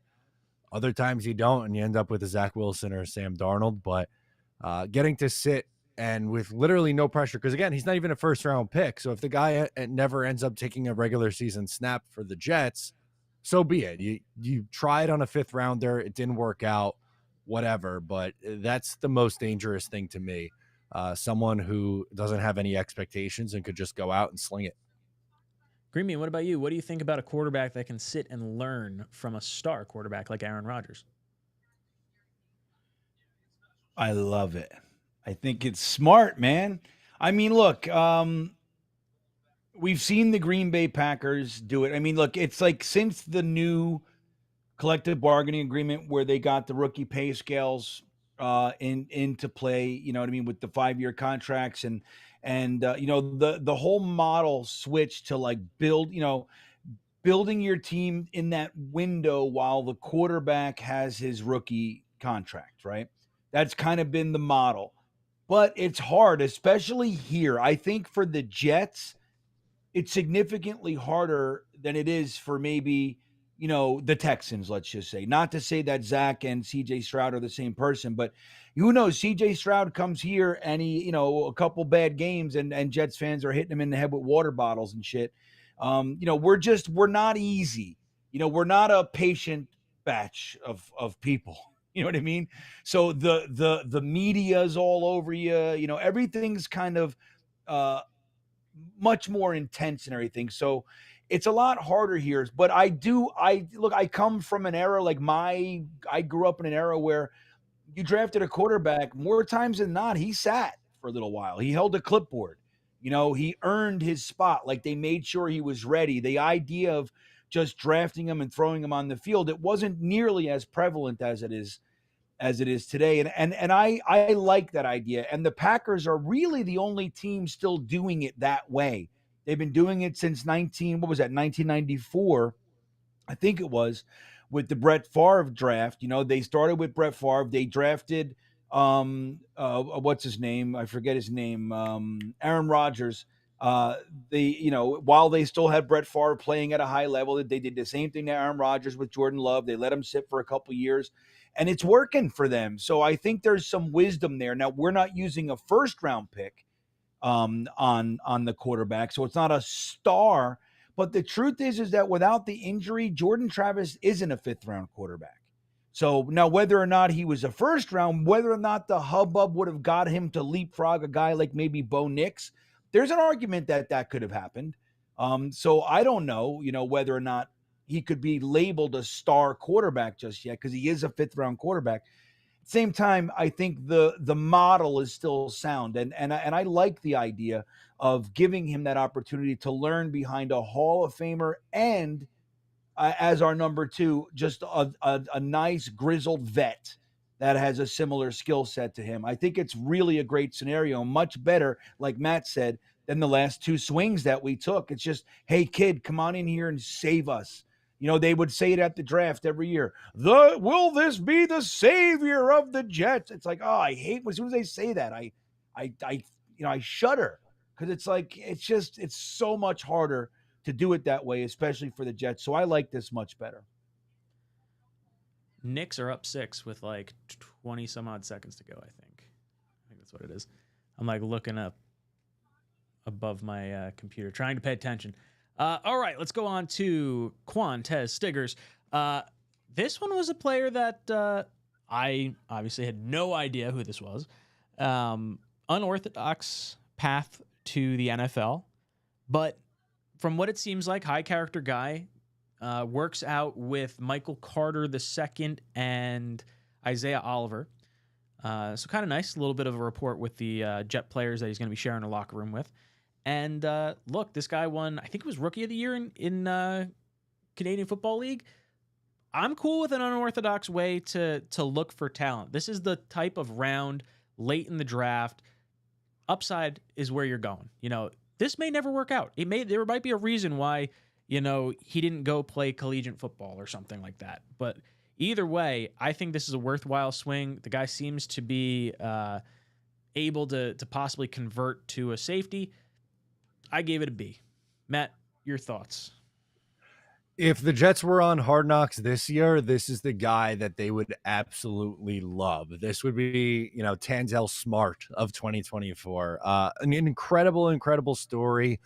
Goes to college in 2020. Season gets canceled because of COVID. His father, unfortunately, passes away. Steps away from football in 2021. His mom signs him up for a fan-controlled football league tryout. He makes the team. Has 5 interceptions. He gets a tryout from the CFL, kind of an afterthought, makes the Toronto Argonauts, ends up being the Rookie of the Year, another 5 interceptions there.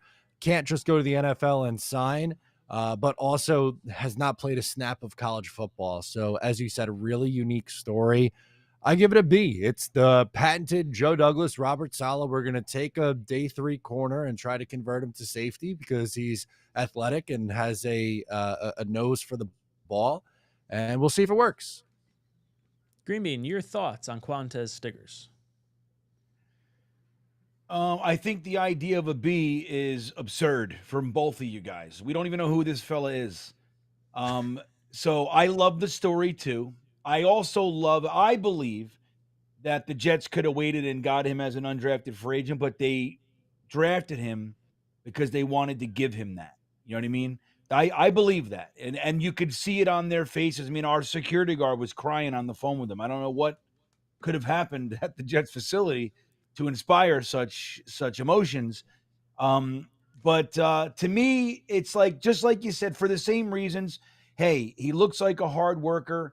You know, he's athletic. The skill set is kind of there. He's you know, taking the long road, kind of had to work for every inch that he was able to you know, to go up the ladder, so to speak. So I like the pick. I like his opportunity. I think that he'll more than likely be a special teamer, which is fine. You know, we have a big hole to fill there. So I think, you know, hey, I'm rooting for him just like anybody else. But, you know, I never heard this guy's name before it was announced on draft day, you know, on day 3. So I like all the potential. I like the story, but I can't give it more than a C. I don't know. This guy could be nothing more than a story at the NFL level. So I have hope. I'm rooting for him, but that's kind of the highest I could give him. The chat, let's see, drop it in with a B. Not too shabby. Let's see. Switch that over. If you are not paying attention, the Knicks are going to OT. Maxey just hit a friggin' wild 3-point shot to tie up the game with like no time left. I'm sweating the Islanders over here. Tied going into the 3rd. Understandable. Congrats to the Knicks, I suppose. Oh, I hope they don't lose this one. Matt, can you make the poll question for J.Len Key, please? Yes. Sam drops in, says, Zach, truthers are gone. No Bowers boys, no Rex. Do we see the Jets plugging leaks coming from the organization finally? It's weird because under Joe Douglas's watch, we have pretty much been tight-lipped on the, you know, the rumor front when all things are considered. But the last year or so with like some of the Elijah Moore drama, the Zach Wilson drama, I feel like there was so much contention with this team that, yeah, just stuff got out. I hope it's all done. I hope we don't see any more of the leaks from within. I think this team's a more unified front. I think getting rid of Becton, getting rid of Zach, we obviously moved off Elijah Moore last year. I think you're kind of getting some personalities out of the locker room. Sauce tweeted something out, basically saying something along the lines of, get the bad, personalities out of your life or something along those lines. And I think we're exercising those demons from inside the locker room. Matt, what do you think of the leaks that came out of the organization last year? And do you think the Jets might be a little more tight-lipped this time around? Yeah, it seems that way. They pulled off a successful smokescreen with Brock Bowers. When was the last time they pulled off a successful smokescreen? So that was a good start. But I would say so. Yeah, Rex Hogan, Chad Alexander, maybe there was some loose lips there. Obviously, the Tim Boyle jokes were flowing after the whole Zach Wilson didn't want to come back in and play. And then Tim Boyle mysteriously is just gone right after that. So yeah, I would say over the last few months, it certainly seems that way, that the leaks have left the building. Greeny, what about you? You think we have less leaks this year? Yeah, well, it's interesting because by and large, the Joe Douglas regime has been significantly more tight-lipped than in years past. Like the Jets, we learned, I think wasn't Rex the source for Manish Mehta? Like he was his own source. You know what I mean? Like the unnamed source was our head coach. And then Mike Pettin was also known to be kind of loose-lipped and everything. Because, Rex, you could get him talking and he's like, he's just a blabbermouth. He'll just tell you everything. So I think, in years past, we didn't have any real governance on that.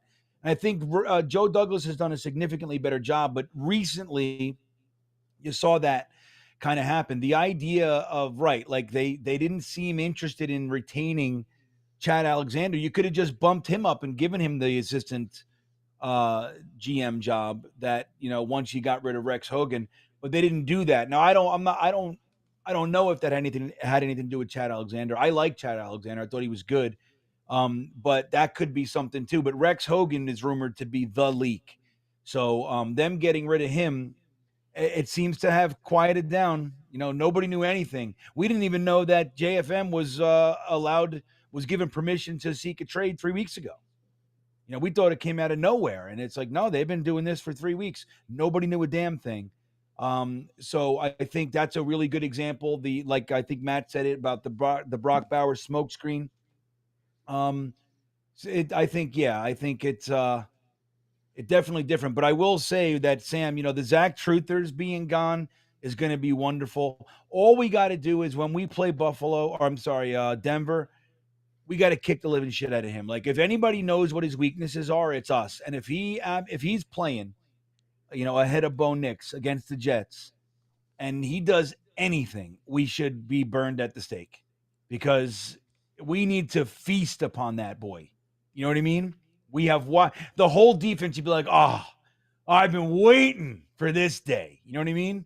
They should take out years of frustration, 3 straight years of carrying this guy with no help from him almost at all. They should really kick his ass. So if he manages to pull out one of his miraculous games against us, the Zach Truthers will be back. But not having them around for a while, the Bowers boys, I'm glad that didn't make its way into our lives. It's so good, man. I just hopefully we won't find the new thing to be obsessed about and annoyingly obsessed about like the Zach was and the Bowers boys were before the draft. It's kind of nice. I hope it stays like this. Yeah, it'd be nice to not have all the drama within the fan base. The fan base loses their mind over everything. And the whole Zach Wilson thing, as much as I would like, there's a part of me that's like, I hope we get them week 1 and we just stomp them into the ground. I also don't really want the visibility of it. Like I'd rather this be like a mid-season game and not have to deal with I told you Zach Wilson was so good. I don't think that's the case with how good our defense is and how good our offense should be. As long as we have Rodgers on the field, I don't think that would be a close game. Crossfire comes in and says, just for you, Matt, go Hurricanes. Just kidding. Go Islanders. Crossfire, you know what? Thank you for the donation. I appreciate it. Rigged. Man, 102 to 100. 3 minutes left in overtime.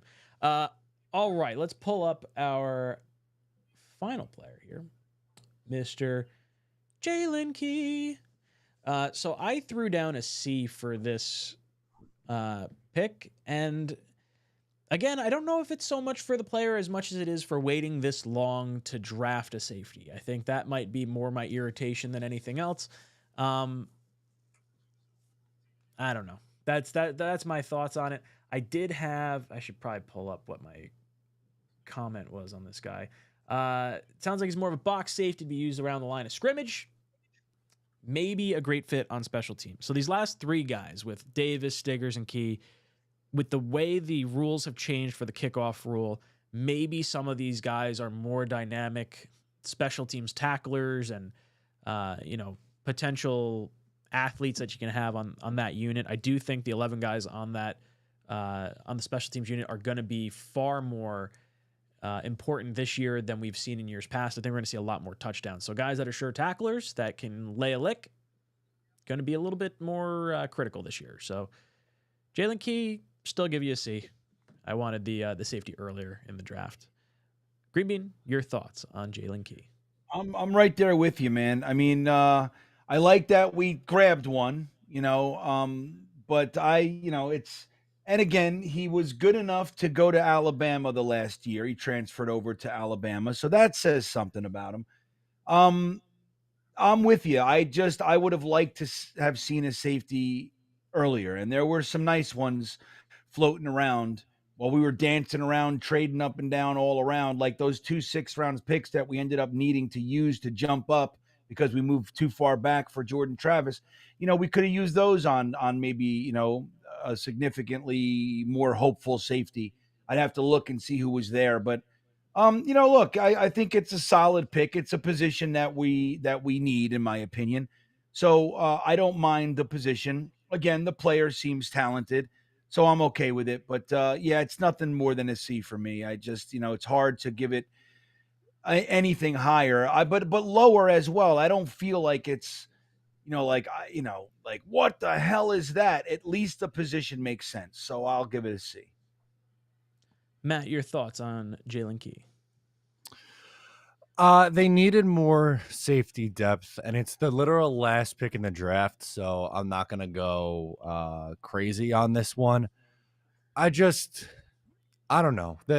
Why did they always love these old prospects on day 3? I don't know why they continue to do it. It feels like every year they take someone, and it just, whatever reason, this year was Jalen Key. 24 years old at the safety spot. I get it. It's a position of need. Maybe it clicks, but this one didn't move the needle a ton for me. Boys and girls, we are putting a poll question in the live chat right now. Overall draft grade for Joe Douglas and the New York Jets. We're going to go over, should we list our thoughts, or do we think that might impact the results at all? Maybe we discuss it a little. I like that idea. Let's let the chat do it first, and then we'll throw ours out this time. All right. Okay. I'm just going to hide them. And then let's see. Boom. Look at that. You like that little animation? Check that out. I'll do it one more time. Ooh. Oh, you like me now. Little sunglasses. Look, overall, I did like the draft. I think if you had told me before the draft that these would be the players that would get, I'd be like, wow, that's a really good draft, because it's 4 players that I'm, acutely aware of, and I think hit positions of need, and, players that I like and whatnot. At the same time, the movement around in the 4th round does irk me enough. There was more, as Green Bean would say, more juice to squeeze out of that lemon, and Joe Douglas opted to punt that pick to next year and then move some picks further back. I think Samini put out a tweet that was something along the lines of, like, the Jets, overall, their trades in this draft wound up losing a little bit of value overall. So not great when you have that. 7 picks. I would have liked to see us maybe only make like 4 or 5 selections, because we utilized all our picks to move up and around for higher caliber players, as opposed to maybe as many later round picks that we had. I still don't understand why Brendan Rice fell as far as he did. I would have taken him over any of our final 3 picks, although obviously he wasn't available for Jalen Key. At least for like a high upside type player. That tells me that they're more than comfortable with having Allen Lazard, in a fill-in role to at least start the season for Mike Williams if he's not ready to go. Yeah, look, I liked it. Overall, very, very happy with this draft. Matt, your thoughts without giving your grade. Okay, so without giving the grade, I would say really, really good start to this draft. I like the first 4 picks a lot. I think you fill a need on the offensive line. You add a really unique weapon in 𝐒𝐿𝐽. You add a big bruising running back, and then you get your developmental quarterback. As I said a little bit earlier on the show, I think they tried to get a little bit too cute in the 4th round with some of these trade downs. I'll praise Douglas for the trade with the Detroit Lions, where you get a 2025 third. Didn't love the value of the Packers trade, and I think the picks after that, doubling down on running back, was something that I don't think I would have done. Quantez Stiggers, cool story. They're going to try to convert him to safety. And then Jalen Key, just very mad. Doesn't really move the needle one way or the other for me. So really solid start. And I would say overall solid draft. Not amazing. I don't think we're going to look back and be like, oh, this is as good as the 22 class. I don't think it's going to be a dud, but I think it'll be a solid draft class. Green Bean, what about you? What do you think about this overall draft class? You can give your grade at the end of it, because by the time you're done talking about it, we can end the poll chat, and I'll throw mine and Matt's grades up. So my overall thoughts of the class. So I think, like you said, Ryan, if you would have told me before the draft we were going to come away with Fashanu, Corley, Braylon Allen, and Jordan Travis, I would have been really happy. If, again, as much as I like Isaiah Davis, I struggle with the fact that we left a second offensive lineman, a second wide receiver, and a safety off the board at that time. I thought that was prime real estate to kind of use that pick in another direction. Again, I like the player, and so I can't hate it. But so overall, I give it a B plus. I really do like the draft. I think that these players are going to help us. The back end of the draft, once you get to the Isaiah Davis, Stiggers, and Key, those players, they rarely have a season 1 impact anyway. It happens, but it's significantly more players that are taken in that range never make it. They just, they have 2-year careers, that kind of a thing. So I'm not going to get nuts one way or the other, but I do believe that there were players there that had a higher chance of being able to impact the Jets, especially, Isaiah Davis. Again, love the player, but there were still players there that I liked. I'll tell you, the trade back at 111, when we gave up 111 for picks 126 and 190, it's interesting because I didn't want to move from 111, but 126 got us the third, and straight up. And then 190 was one of the picks that we used to trade up and get Jordan Travis. So I think net there, it's kind of a win, because you do get that third the next year. So I like that. Like the truth is, Joe Douglas had pick 10, pick 72, and a bunch of late round picks. That's what he had. He turned this into, with all that craziness, he turned it into 4 really good players up top and a third next year, and 3 players on the back end that are probably going to be special teams contributors out of the gate and have some potential to develop into a little bit more. So I think overall, it's a really good draft. It doesn't get an A from me because, again, I thought that we got a little too cute. We lost a little bit of value. And there were just, like, we could have stayed at our 3/4 and gotten Braylon Allen, Jordan Travis, and somebody else. And it would have been, nobody would have batted an eyelash. If you took Braylon Allen at 111, nobody would have complained. If you took Jordan Travis at pick 126 or whatever, to 123, wherever we were, nobody would have said that. It would have been fine. You know what I mean? So we could have just got these players and just stayed where we were, but then we would have had that additional 4th to grab a safety, to grab a wide receiver, to grab an interior offensive lineman. The only downside is we don't get that third for next year. So it's kind of a, I can weigh it all out and go, you know what? At the end of the day, it's a draft I like. So B plus is where I live with this one. Yeah, all 3 of us wound up, or actually, the 3 of us plus the chat I'm going to average it out to a B plus because there were a lot of A's in the chat. You guys can let us know individually in the chat what you guys thought this draft ultimately was. Philadelphia up 2 points, 16 seconds remaining, shooting free throws right now. Up 3 points. Damn it, man. Knicks are going to lose this game. This is really frustrating.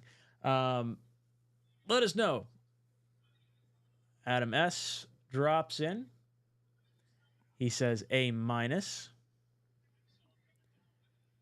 A minus from Infrared. David says it's rigged. Yeah, it is. Crossfire, it was a great idea coming up with the rigged emoji. I think it needed that. Greg says B. Blitzkrieg says if we kept the last 2 original 4th rounders, we still would have come away with a future 3rd, would be a B. If we had kept the last 2 original 4th rounders, we still would have come away with a future 3rd. I don't know if I'm reading that correctly or if I understand it correctly, but either way, Blitzkrieg, sure. Yeah. I'm upset that he You're traded. saying you could have traded the 1/4 for the 3rd and then kept 2 4th rounders. Is that what you're saying? Like the 111 and moved back. Yeah, I agree. Jesse P says rigged. Frankie, what's good, dude? Says this draft told me one more thing. JD does not think he's on the hot seat. Yeah, let's talk about that for a second, because the Olu Fashanu pick, a player that might play 30 to 40% of the snaps with a top 11 pick, it was surprising for me, because I would have thought Douglas and Salah would have operated under the thought of like, hey, it's 1 year we got left on this, like on these contracts, we got to figure this out. And it appears as though they have determined that as long as Aaron Rodgers stays healthy, they're coming back for 2025, which I do agree with. And with Aaron Rodgers' comments saying that, it wasn't necessarily the biggest need taking Olu at 11, tells me that, Rodgers is not the one in charge. There was so much stuff we heard last year about, oh, Rodgers this, Rodgers that, Malik Taylor, Billy Turner, and Lazard, and Hackett, Dalvin Cook. We wanted Odell Beckham Jr., and we heard it constantly that the New York Jets were really just under the thumb of Aaron Rodgers. And if nothing else, this tells me Joe Douglas is squarely in control and in charge, and I love what he's done for this draft cycle and this free agency.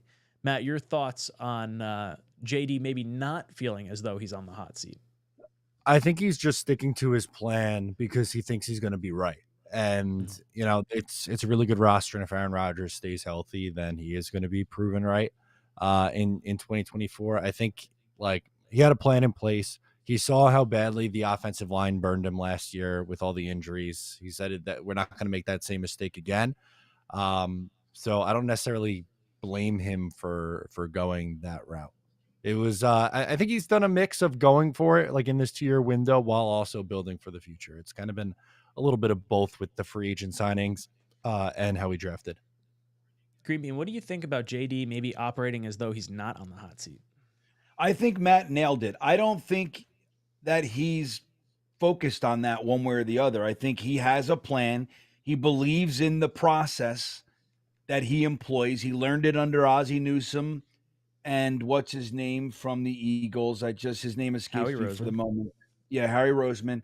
So he knows what he's doing. He's sticking to it. If it wasn't for the injuries, it could be argued that we're 2-time Super Bowl champs. I mean, who knows, But if it wasn't for Becton and AVT and Cam Clark and obviously Aaron Rodgers and Dwayne Brown and AVT, if I didn't say that already, but all those guys, the process made a lot of sense. What he's been doing has made sense, which is why I supported him all these years. Last offseason, I thought he was a little bit slow to the gate. I thought he was a little relaxed for me last year, going into the season with, Becton and Dwayne Brown both injured as our starting left tackles, and really nothing to speak of behind them. I thought was a major misstep. And then the second one was no real backup quarterback. Zach should have been backup. He should have been quarterback 3. And if they were going to do that reset, I know, Ryan, you have thoughts that they were trying to kind of stash him and build his value. And now I'm with that too. If that's there, then that's fine. He should have been stashed. He should never have had a realistic opportunity to be thrown back onto the damn field. And when he was, we had nothing behind him. That night, Joe Douglas should have been on the phone with Carson Wentz or Matt Ryan or Joe Flacco, any of those guys. Even Trevor Siemian that night. He waited, what, a month, whatever it was, to even get Trevor Siemian. So whatever last year was, I didn't like it at all. And it tainted a little bit of my view of Joe Douglas. But up until that, and this year, I think it all looks identical to me. It just looks like a guy who has a way that he's building a team. The team is significantly more talented than we've seen since 2010. We had that 1 year in 2015, of course. But really, the team has been devoid of any real talent. We haven't seen a second contract from a first-round pick from Muhammad Wilkerson to Quinnen Williams. That's insane. So we're using first-round picks on guys, and we have no interest in bringing them back. Whether it's Calvin Pryor, Jamal Adams, whoever it might be, it's just it's a crazy stat to think about. So no one can argue that the team is vastly more talented than we've been in a long time. Talented enough to lure Aaron Rodgers over here. So I don't think it's so much that he's been guaranteed more years or anything like that. Like his seat is not hot. I think he doesn't give a shit one way or the other. I think he just does what he does, and he's going to do what he does. If he gets fired, he won't be kind of looked down upon as a guy who sold the future of the team to try to save his own ass. He looks like a guy that if you do want to consider hiring him, he's going to do the right thing. And I think he just believes in what he believes in, and that's what we see. J-Boy comes in and says, no matter how good we look on paper, it finally has to show on the field. Super Bowl or bust year, go Jets.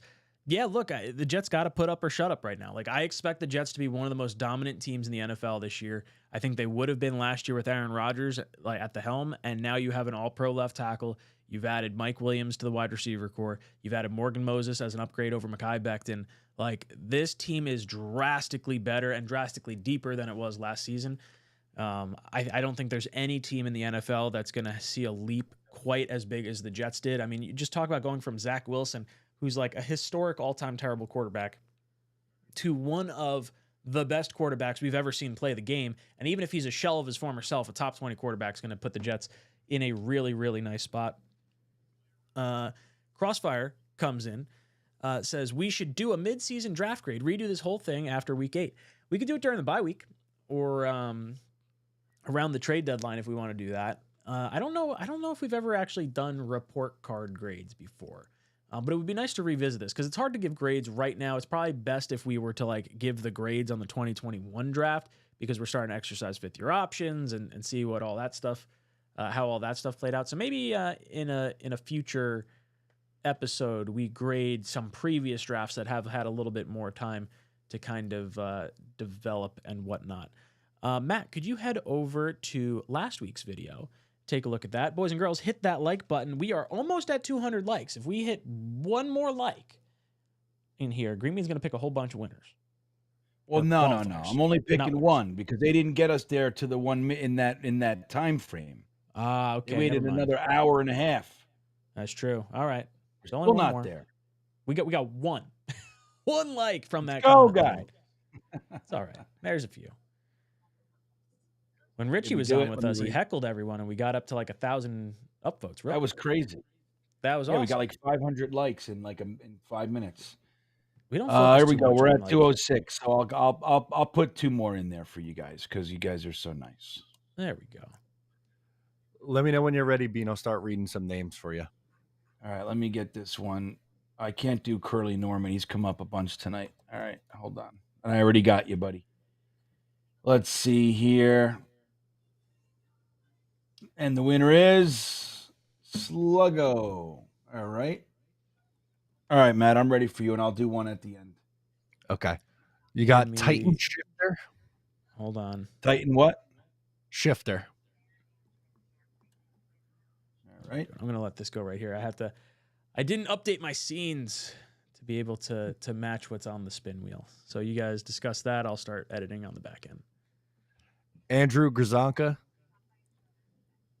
Whoops. All right. Ryan Rivera. Okay.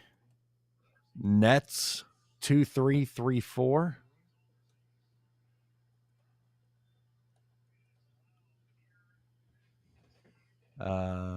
You got the Gag, Greg Gagne. All righty. Pure Imagination.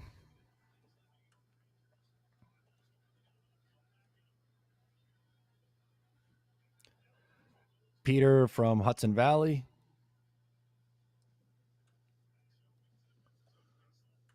Okay. James Falls. I hope he's all right. And last one is Python Bite. Oh man, hope it's not poisonous. Mm-hmm. Uh-huh. BYTE, right? If I remember correctly. Yep. All right. That's it. How many qualifiers do we have, Green Bean? 38. I love it. Boys and girls, drop your rig emojis in the chat if you got them. Love seeing this. It's such a good. I saw Crossfire's comment too. The person in the rigged outfit or outfit holding the rigged sign is supposed to be Crossfire. So that will henceforth be known as Crossfire. Nice. I love it. Good. Oh, add one more. 39. Yep. I just saw Ron Weiss come in. Let's see. Do I have the comment? I'm just going to read it out loud, Ron. He says, I only think JD is picking these extra running backs in case they can't sign Brees later. Oh, do you think JD is only picking these extra running backs in case they can't sign Brees later? I think they're going all in for a Super Bowl right now, and they'll worry about re-signing players in a year or two. I don't think it's as, as pressing. Brees is under contract at least for this year and next year. I do think at the very least they're going to franchise tag him if they don't offer him a contract extension after the end of this season. I would like to see them give him a 3-year deal just so he's a little bit happier. We're a little bit happier. You want to see the Jets take care of their own. Matt, what do you think? You think that we might be preparing for life after Brees? No, I don't think any of those guys are going to end up being workhorse backs, but day 3 running backs hit more than probably any other positional group. So I understand why they keep taking the swings. You never know. Green Bean, what about you? You think running back might be being taken just in case we can't retain Brees? No, I don't think that's the mindset. I think it's more about what this offense needs. Like, clearly offense has been the problem, for the last couple of years. Our defense has been top 3. You know what I mean? So, we obviously, you lose players, you put players in. There was some work done there, Reddick and Kinlaw and the crew. But the problem here has been offense. So they went offense. The 2 running back thing is a little much, but I was convinced they were taking a running back no matter what. I mean, number one, Joe Douglas has always done that. But number 2, we needed one. We had Brees and Izzy. Izzy's completely unproven, and then we have 2 other guys on the roster currently. Before the draft, that nobody even knows who the hell they are. So they're camp bodies. So we needed to do this anyway. I wouldn't look at it that much. I don't think that's the mindset. I think it's about this year. All right, we are ready to do a qualifier. We have 39 contestants for tonight. Random number generator says 23. Who we got? 23 is Mr. Sam Aiken. Ooh, Sam Aiken. Let's spin the wheel. Let's see what you get. No whammy, no whammy, no whammy, no whammy. Pillow. Nice. There you go. Got one right back there. It's pretty nice. Not too shabby. You guys actually got to feel it at the draft party. What were your thoughts on the quality of said pillow? Underrated. That's not what I thought it was going to feel like. It was actually pretty comfortable. Right? I thought when you said underrated, I thought I heard that back. I agree. I think that it was surprisingly lush. I was like, whoa. I was surprised by the quality and how it felt. It has like a weird softness to it, but a strength, if you will, Ryan. You know what? It felt sturdy. Yeah, some of the dropship stuff in the past has been like not necessarily great, but a lot of the stuff we've gotten in, I don't know if there's one that I really don't like. This was the one that I thought might be the like questionable one, and as soon as I got it, I was like, wow, this is actually like a nice little decorative pillow for the back. Now you're not really going to be sleeping on it comfortability wise, but you can definitely rest your head on it. And I fall asleep on my couch on a regular basis, so I guess maybe I do use it as a pillow. Who was our winner again? Green Bean? I lost my train of thought. What's that? Who was our winner again? Sam Aiken. Sam Aiken. Reach out to us. jetstalk247@gmail.com or talkinjetshow@gmail.com. We want to get your information. Send you out a pillow. Thank you so much for playing and hanging out with us. There's Ron's super chat. I couldn't get it up on the other screen for some reason. I gotta show the rigged emoji on screen. I want to get one from Crossfire.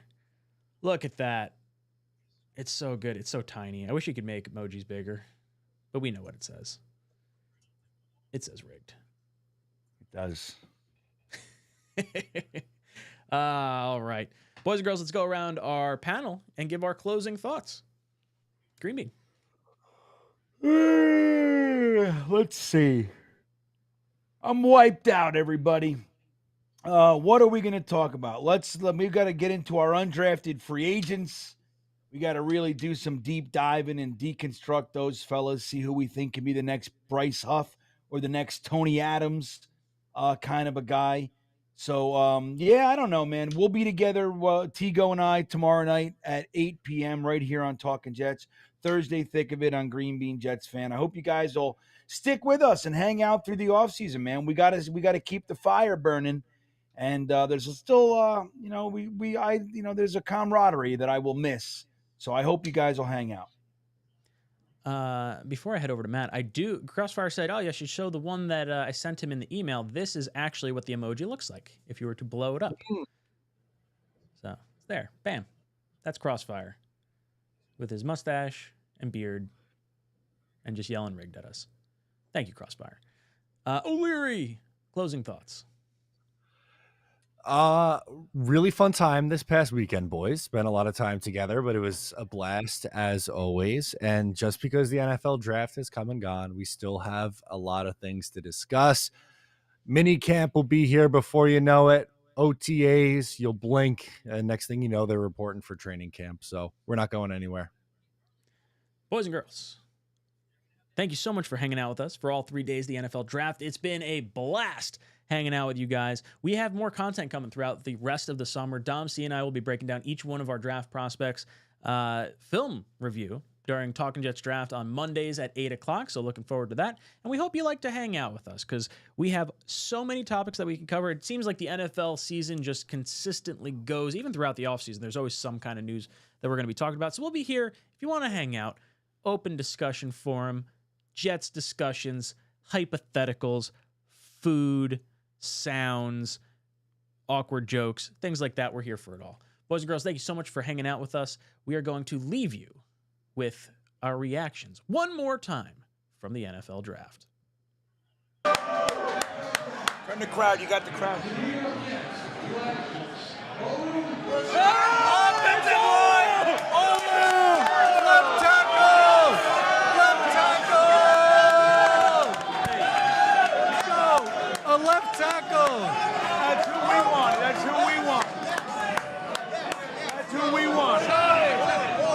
That'd be interesting. The 65th pick to the New York Jets.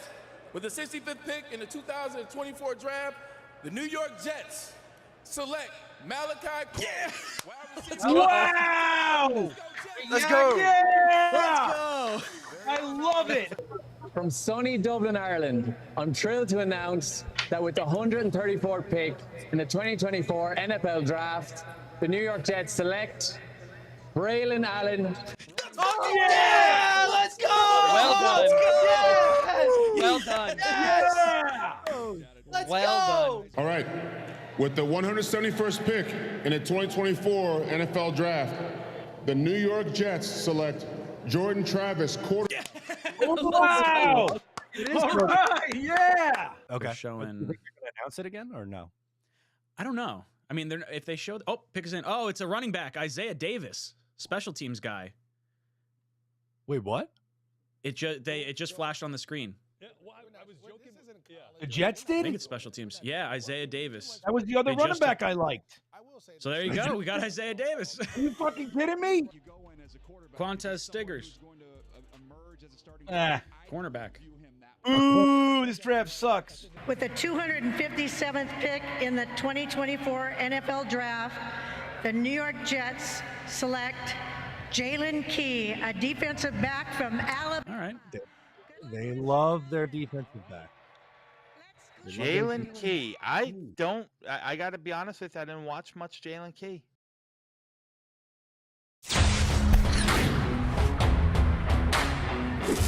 Just go somewhere else. I can't take this nonsense anymore. How are you gonna blame the defense? I got the power. Screw green bean. Damn it. But once you get to the sausage, I feel like we're doing something. Go Jets.